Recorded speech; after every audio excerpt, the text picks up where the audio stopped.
Good morning friends. આજે આપણે ચિત્તા જ ટીયર્સ પાઠનો અભ્યાસ કરીશું.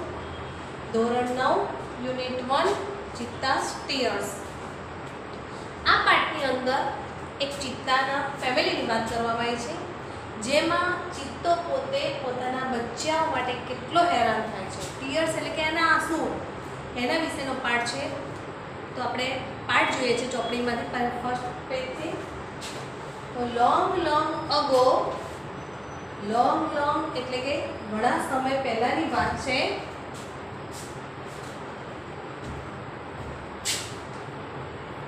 હું ડિફિકલ્ટ વર્ડ્સ લખું છું. લોંગ લોંગ અગો એટલે કે લાંબા સમય પહેલાની, ઘણા સમય પહેલાની વાત છે. ઘણા સમય પહેલા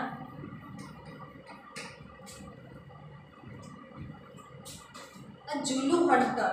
તો ઝુલુ છે ને આફ્રિકાની આદિવાસી જે જાતિ છે ને એના માટેની એક જાતિનો એક શબ્દ છે ઝુલુ હન્ટર. જે શિકારીઓ છે તેમના માટે. તો હન્ટર એટલે શિકારી.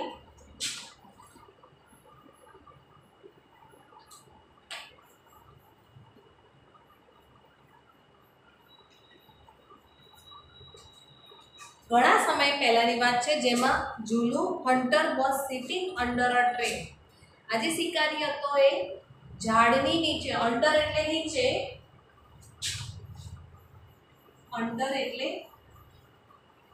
નીચે. કોઈ વસ્તુની તમે નીચે એટલે અંડર કહેવાય. જેમ કે અંડર ધ ટ્રી. અને ટુ સીટ એટલે કે બેસવું, જેનું ભૂતકાળ શું થશે? Asset set. બરાબર, આ એનું ભૂતકાળ છે.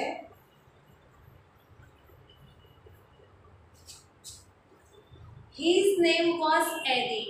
His એટલે કે તેનું, નેમ એટલે કે નામ. તેનું નામ was એટલે હતું. તેનું નામ હતું Eddie. નેમ એટલે નામ. નેમ એટલે કે નામ. અને was એ ભૂતકાળનું ક્રિયાપદ છે. was એટલે હતું, જે ટુ બી નું ક્રિયાપદ છે. તેનું નામ એડી હતું. He saw a large herd of deer grazing in loose green meadow. તેણે સો એટલે જોવું. ટુ સી કહીએ ને આપણે, તો ટુ સી નું ભૂતકાળ થશે સો એટલે જોવું. તેણે જોયું. શું જોયું તેણે? એટલે લખવાનું ટુ સી ક્રિયાપદ છે એટલે કે જોવું. અને એનું ભૂતકાળ શું થશે? સો. અને ભૂતપૂર્વ થશે સીન. ભૂતકાળ છે અને આ ભૂતપૂર્વ. તો તેણે જોયું. એ સો એ લાર્જ હર્ડ ઓફ. લાર્જ એટલે મોટું, અને હર્ડ એટલે કે પ્રાણીઓ માટે વપરાતો શબ્દ છે. જે ટોળું હોય ને, આપણે માણસોનું ટોળું જતું હોય તેને આપણે ગ્રુપ કહીએ છીએ, પરંતુ પ્રાણીઓનું ગ્રુપ જતું હોય એટલે કે ટોળું જતું હોય તેને ગ્રુપ કહેવામાં નથી આવતું, પરંતુ તેના માટે હર્ડ શબ્દ વપરાશે. હર્ડ એટલે પણ ટોળું, પણ કોનું? તો પ્રાણીઓનું. અને લાર્જ એટલે વિશાળ, મોટું અથવા તો વિશાળ. મોટું અથવા વિશાળ પ્રાણીઓનું મોટું ટોળું હતું. તેણે જોયું. ડિયર એટલે હરણ. ડિયર એટલે હરણ. અને grazing in loose green meadow. તો ગ્રેઝિંગ એટલે ઘાસ ખાય ને પ્રાણીઓ, એને ગ્રેઝિંગ કહેવાય છે. તો ગ્રેઝિંગ એટલે ઘાસ ખાવું. ઇન ક્યાં? તો લૂઝ ગ્રીન મીડો. તો લૂઝ ગ્રીન મીડો શબ્દનો અર્થ થશે લૂઝ ગ્રીન મીડો. એનો ઇંગ્લિશમાં અર્થ છે, પછી Gujarati a field with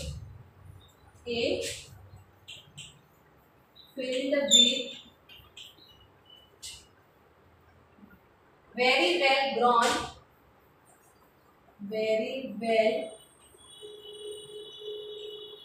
grown green grass. green grass. જો હવે એનો ગુજરાતીમાં આપણે અર્થ સમજીએ. લૂઝ ગ્રીન મીડો તો ફિલ્ડ એટલે ખેતર, પણ કેવું? તો જે જગ્યાએ વેરી વેરી એટલે સારા પ્રમાણ, વેરી એટલે બહુ સરસ ગ્રોન ઉગેલું છે ગ્રીન ગ્રાસ, એવું મેદાન કે જ્યાં લીલું ઘાસ ખૂબ જ ઉગેલું છે, ત્યાં આ હરણનું ટોળું છે ખાઈ રહ્યું છે, ગ્રેઝિંગ કરી રહ્યું છે.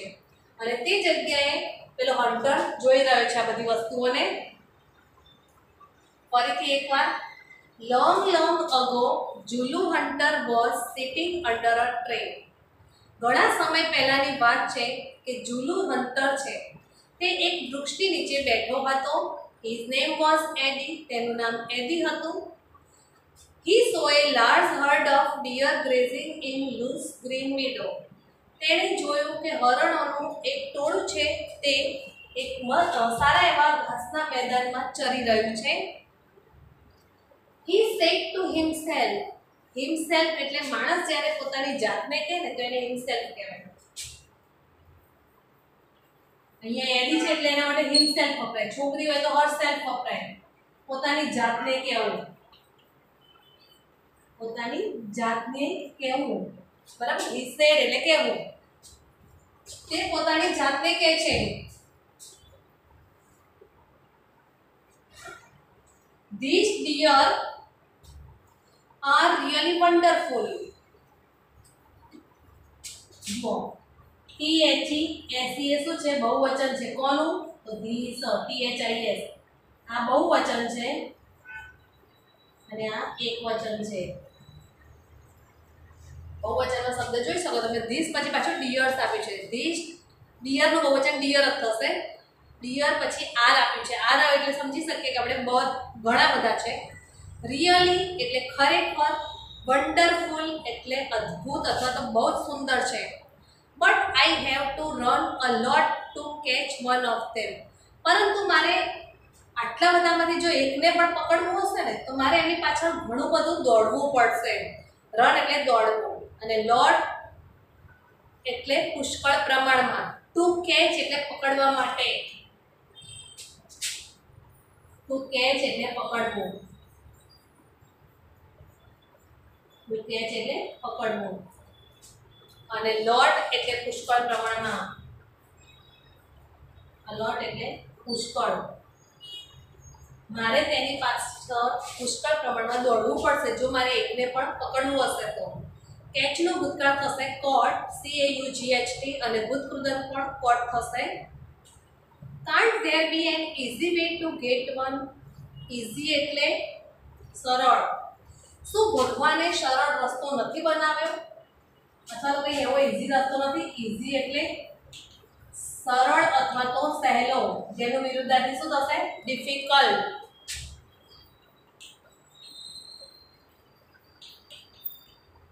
આનું શું થશે? આ ઓપોઝિટ છે. એટલે ધ્યાન રાખજો, એમનો લખી ના નાખતા. ઈઝીનું ઓપોઝિટ શું થાય? તો ડિફિકલ્ટ.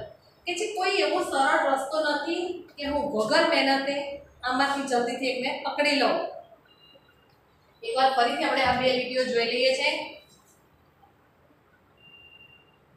એમાં બીજી ફરીથી જોઈએ છે તો he said to himself. તે પોતાની જાતને કહે છે. These deer are really wonderful. આ હરણો છે ખૂબ જ સારા છે, બ્યુટીફુલ છે, અદ્ભુત છે. But I have to run a lot to catch one of them. પરંતુ મારે જો તેમાંથી એકને પણ પકડવું હશે તો તેમની પાછળ મારે ઘણું બધું દોડવું પડશે. Can't there be an easy way to get one? શું કોઈ સરળ રસ્તો નથી કે જેનાથી હું એમને જલ્દીથી પકડી શકું છું? જો ધોરણ 9 માં એક પ્રશ્ન એવો પૂછાય છે who said to whom, એટલે કે કોણ બોલે છે ને કોને કહે છે. તો આજે વાક્ય છે these deer are really wonderful. આવું પૂછાય એક્ઝામમાં તો આપણે લખવું પડે this sentence was said by Eddie to himself. એડી પોતાની જાતને કહે છે. એટલે આ જેટલા કરે છે ને એ આપણે શબ્દાર્થ એકવાર ફરીથી જોઈ લઈએ છીએ. બોર્ડમાં તમે પણ નજર જોતા રહેજો. લોંગ લોંગ અગો એટલે કે ઘણા સમયની પહેલા. હન્ટર એટલે શિકારી. અંડર એટલે નીચે. ટુ સીટ એટલે બેસવું, જેનું ભૂતકાળ થશે સેટ અને ભૂતકૃદંત પણ સેટ જ થશે. નેમ એટલે નામ, વોઝ એટલે હતો, ટુ સી એટલે સો અને સીન, પછી હર્ડ એટલે ટોળું, લાર્જ એટલે મોટું, વિશાળ, ડિયર એટલે અરણ, પછી લૂઝ ગ્રીન મીડો તો field with very well known green grass, એવું ખેતર જ્યાં લીલું ઘાસ છે ને ખૂબ જ ઉગેલું છે. હિમસેલ્ફ એટલે પોતાની જાત સાથે વાત કરે વ્યક્તિ ત્યારે તેને પાછળ સેલ્ફ લગાડે છે, જેમ કે માય સેલ્ફ તો હું મારી જાત સાથે વાત કરું છું, હર સેલ્ફ તો કોઈ છોકરી એની જાત સાથે વાત કરે છે, અને ધેમ સેલ્ફ તો બહુ બધા લોકો પોતાની જાતે વાત કરે છે. બરાબર. ધીસ છે THES, this A THIS this નું બહુવચન છે. ટુ કેચ એટલે પકડવું અને અલર્ટ એટલે પુષ્કળ, ઇઝી એટલે સરળ અને ડિફિકલ્ટ એનો વિરોધી શબ્દ છે. હવે આપણે એક સાઈડ છે ને માત્ર જે શબ્દોના ભૂતકાળ અને ભૂતપૂર્વ છે તેને જ લખીશું અને બીજી તરફ આપણે પાઠને અનુરૂપ શબ્દો લખીશું, જેથી આપણને પણ યાદ રહે કે આખા પાઠમાં કેટલા ક્રિયાપદો આવી ગયા છે. એટલે આ ક્રિયાપદોને પાછા પેલી સાઈડ પણ લખતી જાઉં છું.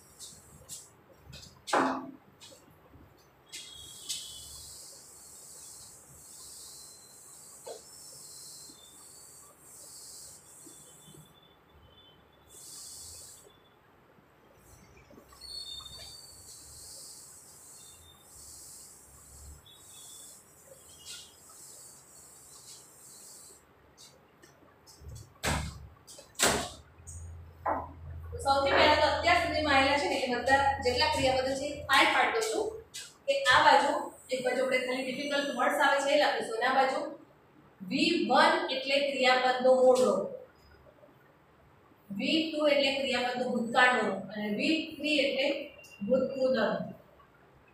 ગુજરાતીમાં લખવું હોય તો મૂળ રૂપ,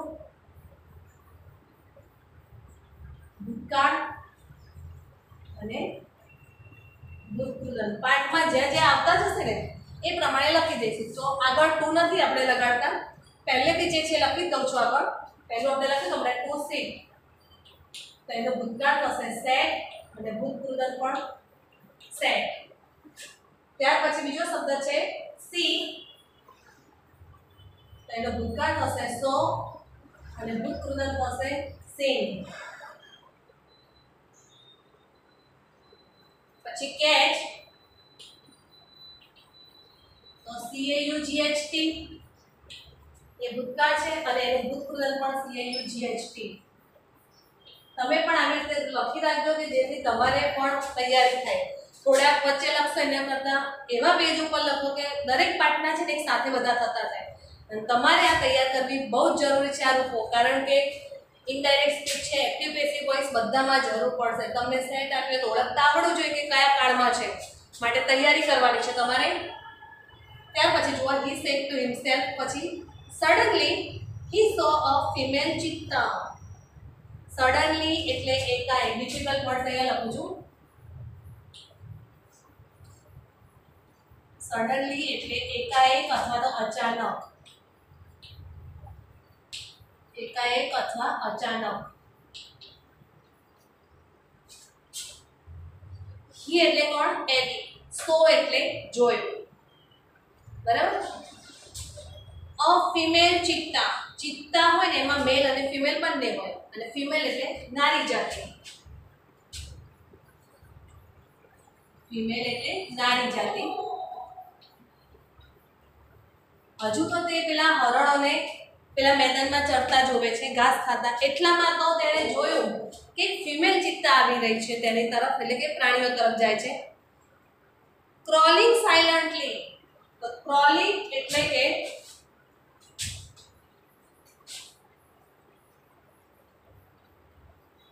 હું તમને આ શબ્દનો ગુજરાતીમાં સમજાવું તો ક્રોલિંગ એટલે જમીનથી ઘસડાઈને, કોઈ ચાલે, જેમ કે સાપ છે, બરાબર છે, અથવા બાંકડે એકદમ નાનું બાળક હોય કે જે ઘસડાઈને ચાલતું હોય, અને એવી રીતે ચાલવાનું કે જે એનિમલ છે ને એમને બિલકુલ અવાજ ના આવે કે અમને મારનારો કોઈ આવી રહ્યું છે, જેમ કે ટાઈગર છે કે લાયન, ચિત્તા કોઈ અમારા ઉપર હુમલો કરશે, એવી રીતે ચાલે ને કે ભાઈ ક્રોલિંગ. તો જમીનથી ઘસડાઈને ચાલવું, જમીનથી ઘસડાઈને ચાલવું. સાયલન્ટલી એટલે શાંતિથી, અવાજ કર્યા વિના. સાયલન્ટલી એટલે શાંતિથી. ક્લોઝર એટલે નજીક, ક્લોઝર એટલે નજીક. ક્લોઝ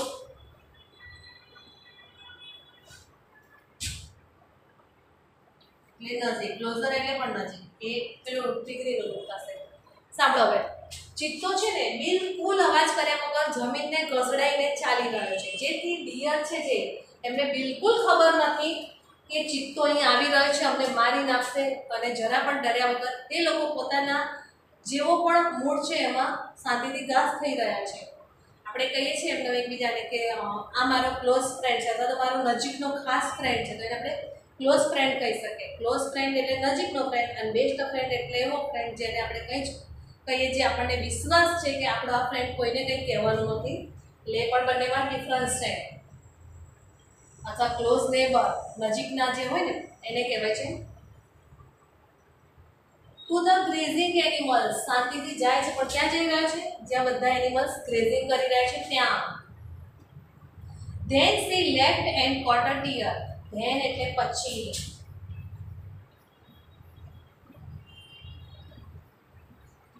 સી એટલે ચિત્તા, ફિમેલ ચિત્તા છે માટે સી વપરાયું છે. લેફ્ટ એ શું છે? લીફનું ભૂતકાળનું રૂપ છે. ટુ લીફ તો શું થશે? લેફ્ટ, લેફ્ટ, લેફ્ટ અને લેફ્ટ. લીફ એટલે કૂદકો મારવો અથવા તો છલાંગ મારવી. જેમ કે આપણે એક ઇંગ્લિશમાં એક સેન્ટેન્સ છે, થિંક બિફોર યુ સ્પીક, બોલતા પહેલા વિચાર કરો. એવી રીતે જમ્પ બિફોર યુ લીપ, જેમ કે છલાંગ મારો કે કૂદકો મારો એ પહેલા પણ તમારે જોવું પડે, કારણ કે ચાલતા હોય તમે અચાનક ખાડો આવે અને તમે જુઓ નહીં તો તમે એમાં પડી જાઓ, એટલે હંમેશા કૂદકો મારતા પહેલા જોવું જોઈએ તમારે કે આગળ શું પરિસ્થિતિ છે. એન્ડ કોટ અ ડિયર, કોટ આપણે શબ્દ અહીંયાથી જોઈ લઈએ છીએ, અને તરત જ એને પછી એક હરણને પકડી લીધું. પહેલા ધીમે ધીમે નજીક જાય છે, અને જેવો નજીક પહોંચે છે અને તેને એમ થાય છે ફિમેલ ચિત્તાને કે હવે હું કોઈ પણ એક ડિયરને પકડી લઈશ, તો તરત જ એના ઉપર છલાંગ મારીને એને પકડી લે છે. After some time two young cubs came out of birth. અને તરત જ સમ ટાઈમ એટલે થોડાક સમય પછી, હર એટલે તેણીના, ટુ એટલે બે, યંગ કબ્સ એટલે નાના નાના જે બે બચ્ચાઓ છે, કબ્સ એટલે બચ્ચા, કબ એટલે પણ બહુવચન છે એટલે આપણે બચ્ચા લખીશું બહુવચન, બરાબર. અચાનક તેના બે નાના નાના બચ્ચાઓ છે ને કેમ આઉટ ઓફ, કેમ એટલે કોનો ભૂતકાળ છે? કમનો ભૂતકાળ છે. કમ છે એનું ભૂતકાળ થશે કેમ, ભૂતપૂર્વ પાછું કમ જ થશે. તેના બંને બચ્ચાઓ છે ને બહાર આવે છે. ક્યાંથી બહાર આવે છે? આઉટ ઓફ બસ. બસ એટલે નાના નાના ઝાડી ઝાકરા હોય ને એને બસ કહેવાય, BUSH. એ નાના ઝાડી અથવા તો ઝાકરા હોય એને કહેવાય છે બસ, BUSS. જંગલમાં જે નાના નાના છોડ ઉગેલા છે તે, જેની અંદર તેણે પોતાના બચ્ચાઓને સંતાડી દીધા હતા. They all enjoyed their meal. અને તેઓ બધા ભેગા મળીને, માતા અને બે બાળકો, ત્રણે જણા ભેગા મળીને તેમનું મીલ એટલે ભોજન, મીલ એટલે ભોજન, તેમના ભોજનનો તેઓ આનંદ માણે છે. તો એન્જોય એટલે આનંદ કરો, તો એન્જોય ક્રિયાપદ છે, તેનો ભૂતકાળ થશે એન્જોય, અને ભૂતપૂર્વ પણ એન્જોય થશે.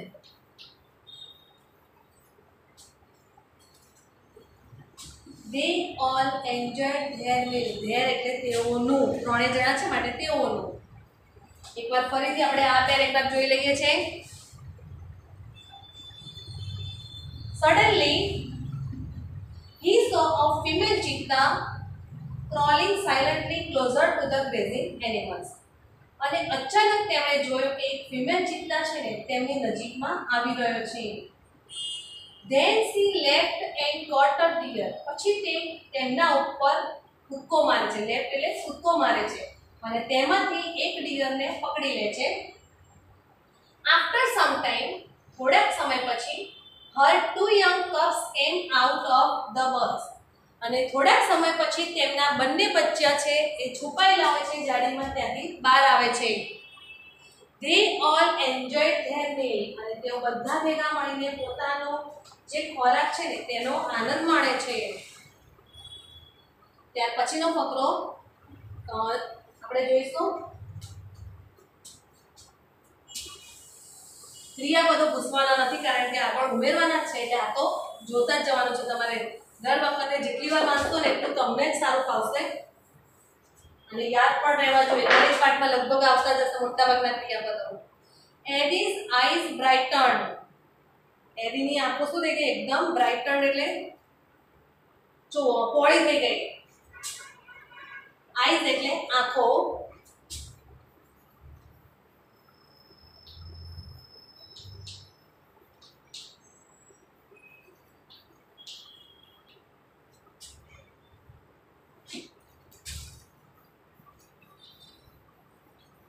બ્રાઇટન્ડ એટલે પોળી થવી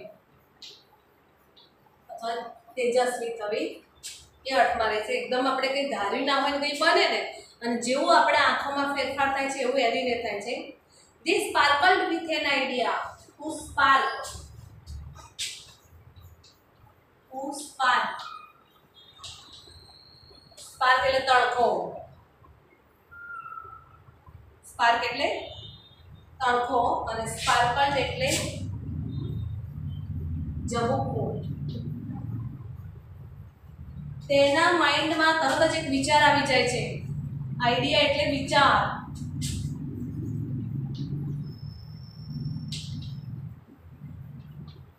તેના માઇન્ડમાં એક વિચાર આવે છે. કેવો વિચાર આવે છે? તો એકવાર ફરીથી આપણે સમજી લઈએ શું કહેવા માંગે છે. એડીઝ આઈઝ બ્રાઇટન્ડ. એડીની આંખો એકદમ પોળી થઈ ગઈ. They sparkled with an idea. અને તરત જ તેના મગજમાં એક ખરાબ વિચાર આવી જાય છે, દુષ્ટ વિચાર. એ આગળ આપણને કહેશે. He envied the cubs. હવે આપણું કામ કોઈ બીજા કરે એટલે સ્વાભાવિક છે આપણને એના તરફ શું થાય? ઈર્ષા થાય, અથવા તો સામેવાળો વ્યક્તિ છે ને આપણો દુશ્મન પણ બની જાય છે કેટલીક વાર. તો envied એટલે ઈર્ષા થવી. The cubs તેને બચ્ચાઓની ઈર્ષા થઈ અને પછી બોલે છે Can I be lucky as this beautiful cubs? શું હું પણ લકી એટલે નસીબદાર.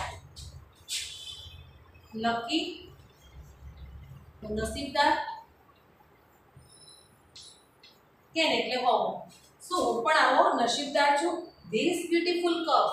આજે બંને બચ્ચાઓ છુપાયેલા હતા. વગર મહેનતે તેમને પોતાનો ખોરાક મળી ગયો છે.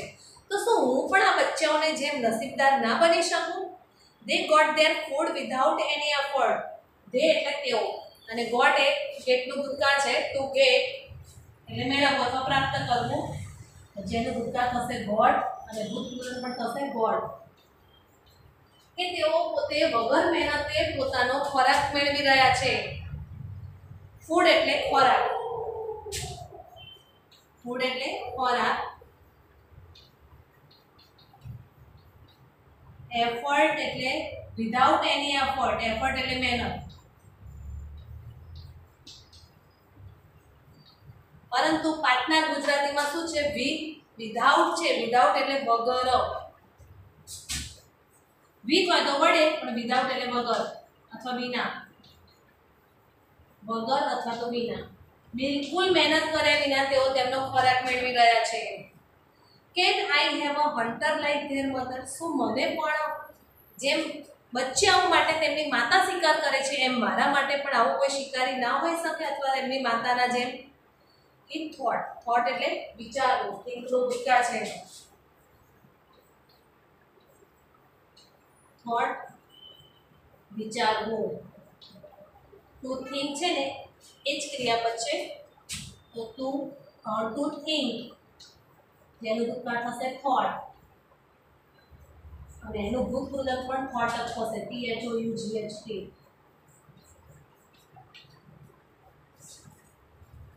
આપણને એક્ઝામમાં પૂછાય છે કોઈ પણ વાક્ય, તો પહેલા એકવાર આટલા બધા તમે જોઈ લો સરસ રીતે.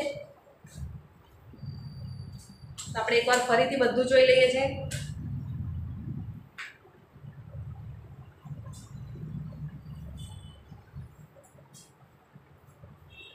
તો એરીઝ આંખો એકદમ પોળી થઈ ગઈ. આપણે એક સ્ટોરી સમજી કેવી રીતે.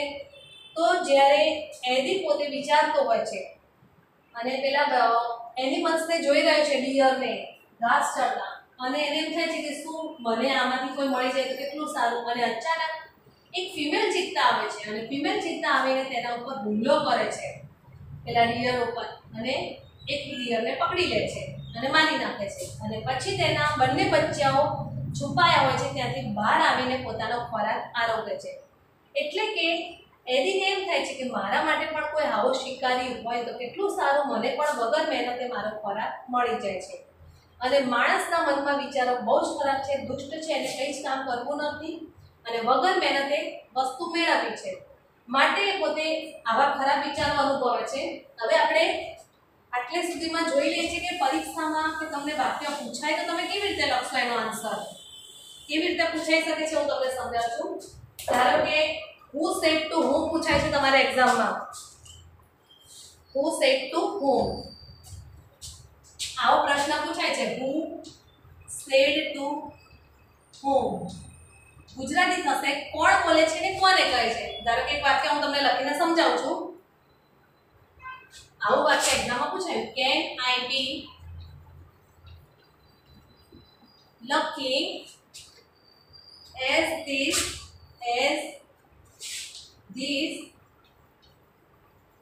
beautiful cups. અને કોઈ પણ વાક્ય છે ને આપણે ઇન્વિટેડ કોમામાં તમને એક્ઝામમાં આપીશું. તમારે આન્સર લખતા ધ્યાનમાં રાખજો કઈ રીતે લખાય છે આન્સર. તો પહેલા આવું લખી દેવાનું, this sentence was said by. આટલું તો દરેક વાક્યમાં તમારે લખવાનું જ છે. પછી વિચારો કે આ વાક્ય કોણ બોલે છે. Can I be lucky as this beautiful cups? એદી બોલે છે તો by એદી. પછી ટુ લખવાનું અને સાંભળ જેને કહેતો હોય ને એનું નામ લખવાનું. તો એદી કોને કહે છે? he think thought એટલે પોતાના મનમાં. તો ટુ himself છોકરો છે એટલે him આવશે. આ રીતે જવાબ લખાશે. એક એક્સરસાઇઝ તમારી યાદ હશે. બીજું તમને એક્ઝામમાં નથી પૂછાતું તેમ છતાંય હું તમને એક એક્સરસાઇઝ એવી પણ હોઈ શકે. ધારો કે હન્ટરનો સ્પેલિંગ છે અને તમને આડાવડી કરીને કે તમારે એને સાચો લખવાનો છે. તો આડાવડી કોઈ પણ રીતે આપે. ધારો કે U E R T H, બરાબર, અને એન આવી રીતે આપ્યો તો તમને ખબર પડી જોઈએ આ સ્પેલિંગ શેનો છે. સામે લખી દેવાનો હન્ટર. એટલે આડાવડી હોય તો એને ક્રમમાં ગોઠવવાના. અથવા મિસિંગ ધ લેટર અંદર ખાલી જગ્યાઓ આપવી હોય. આ વર્કશીટમાં આવતું હોય પણ તમને ખબર પડે કે કઈ રીતે લખાય છે માટે સમજાવું છું. અને કોઈએ ક્યારે પણ વર્કશીટમાં ડાયરેક્ટ લખવાનું નથી.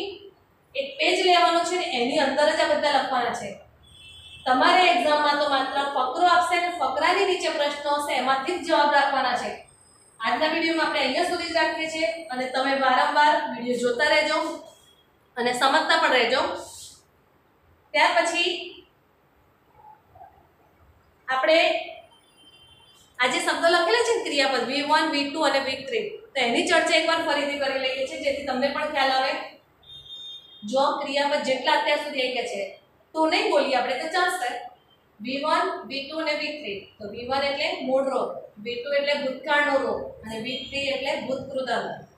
તો sit sat set જ્યારે પહેલું બોલીએ છીએ હંમેશા મૂળ રૂપ જ હોય, પછીનું હોય ને ભૂતકાળ હોય, છેલ્લે ભૂતકૃદંત. એટલે આપણે અલગ પાડવાની તો દર વખતે કહેવાની જરૂર નથી, સીધું બોલશું ચાલશે. sit sat set, see saw seen, catch caught caught, live left left, come came come, enjoy enjoyed enjoyed, get got got, think thought thought. એકવાર ફરી જોઈ લઈએ છે. sit sat sat, see saw seen, catch caught caught, live left left, come came come, enjoy enjoyed enjoyed, get got got, think thought thought. હવે તમને જેટલું પણ કરાય છે એટલે વારંવાર વિડીયો જોજો, વારંવાર સમજતા જજો અને તૈયારી કરજો, તો તમને પાઠમાં ક્યાંય તકલીફ નહીં પડે. આનાથી આગળનો પાઠ આપણે નેક્સ્ટ વિડીયોમાં જોઈશું.